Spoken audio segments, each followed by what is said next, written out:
কুঞ্চিলতা গাছটা তো তোমরা আগেও দেখেছো কত ছোট ছিল তখন, আর এখন দেখো কত বড় হয়ে গেছে আর অনেক ফুলও দিচ্ছে। তো প্রচুর পরিমাণে বৃষ্টি হচ্ছে আমাদের এখানে, তো গাছগুলোর খুবই ক্ষতি হয়ে যাচ্ছে। আর এসে দেখলাম যে ফুলগুলোও পড়ে গেছে, দু একটা ফুল বাকি আছে। তো এখানে ডালপালাও বের হয়েছে অনেক, সেগুলো আমি ঠিক করে দিলাম, একটা সুতো বেঁধে দিয়েছি, সেটার সাহায্যে লতিয়ে চলে যাবে। তো তোমাদের কাদের কাদের ওখানে বৃষ্টি হচ্ছে কমেন্টে বলো। আর এই গাছটাকে তোমরা কী নামে চেনো? আমরা তো এই গাছটাকে কুঞ্চিলতা বলি। নিজের হাতে লাগানো গাছে একটা ফুল এলেই সত্যি সেটার আনন্দের শেষ থাকে না। তো সেরকম আমারও অবস্থা, খুবই ভালো লাগছে আমার।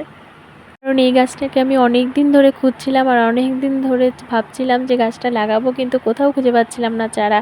আর দেখো এখন পেয়েছি, আর সেটা গাছও হয়ে গেছে, কত সুন্দর ফুলও দিচ্ছে। আর এই গাছটাকেও তো তোমরা আগেও দেখেছো যে এই গাছটা ফুল আসে না, দেখো কত সুন্দর মোটা হয়েছে গাছটা, হয়তো ডিসেম্বরের দিকে ফুল দিবে।